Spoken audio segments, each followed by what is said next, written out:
The first Five Nights at Freddy's movie did the impossible. It wasn't a masterpiece, but it was a shockingly competent, atmospheric horror movie that honored the lore while still telling a coherent story. I liked it.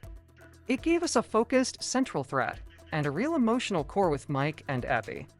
But then came the sequel, Five Nights at Freddy's 2. The numbers are clear.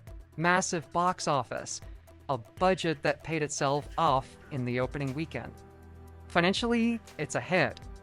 But critically, not too good for the franchise. Rotten Tomatoes has the critic score at an abysmal 15%, contrasted with an 87% audience score. This is one of the biggest divides ever recorded. The question isn't whether it made money. Clearly it did.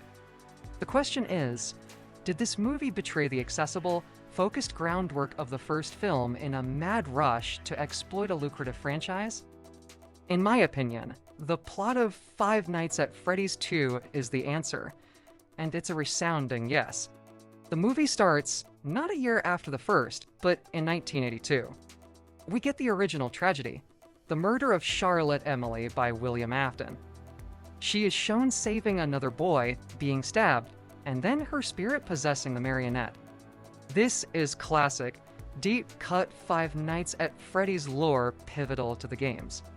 The main story jumps to 2002, a year after the first film. Mike, Abby, and Vanessa are trying to move on. Mike lied to Abby about fixing her friends.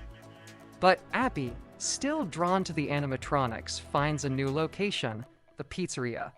Then the plot starts to splinter. We have paranormal hunters raiding the original 1982 site, awakening the Marionette, and getting killed by the new toy animatronics that the Marionette controls. This introduces a whole new cast of killer robots. Another side plot, we have Abby's bizarre robotics competition where her teacher, Mr. Berg, is a cartoon villain, and she's guided by Toy Chica via her Fazdocker to repair her science project. The original film had one location, one set of animatronics, and one goal: survive the night. Five Nights at Freddy's 2 has 2 locations, 2 timelines, 2 sets of animatronics, which is the toys and the Wizards, plus the Marionette, and an unnecessary school subplot. The story is a mess if you don't already know the ins and outs of the series. It's a textbook case of sequel bloat, where the narrative weight of a decade of video game lore crushes any hope of a self-contained film. The divide between critics and fans is the heart of this movie's identity crisis. Let's look at the positive side first. Some critics gave a positive review, praising the sequel for having a more involved story and more engaged filmmaking. The melodramatic of the detailed plot actually evokes the mechanics of a video game, making it a better adaptation than the first.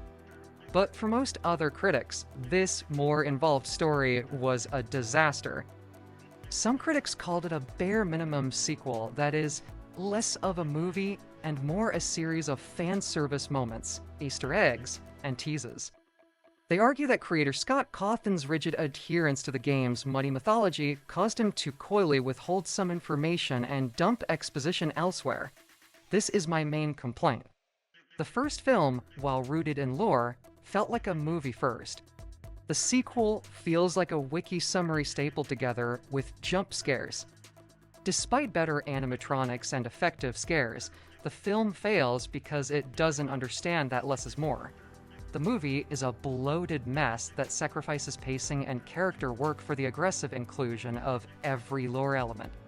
This leads us to the ultimate question. When a film is critically savaged, but financially successful, the money grab argument becomes impossible to ignore. A money grab isn't just about making money. All sequels do that. It's about prioritizing future financial strategy over artistic integrity in the current installment. The final act of this film is the smoking gun. The ending doesn't resolve any of its plot threads, but instead spends all of its energy setting up numerous plot threads for an inevitable third movie. The film is incomplete, acting as feature-length promotional material for Part 3. If we compare this to the original, The first film had a sense of resolution. Mike saved Abby. Afton was dealt with for now, and the kids' spirits found peace. It was a complete story. Five Nights at Freddy's 2 feels like a screenwriter took the entire timeline of the games and tried to jam it into a single sequel, resulting in a confusing, cluttered experience. It's a film that demands you have a bachelor degree in Five Nights at Freddy's lore just to follow the basic motivations of the characters. This is the core difference. The first film used the lore to enhance its horror. The second film used the horror to distract from its messy lore dump. It was a clear decision to appeal only to the dedicated fan base, ensuring a massive opening weekend based on guaranteed loyalty, even if the cinematic product suffered. The budget was $36 million. The domestic opening was $63 million. They banked on the fans, and it paid off.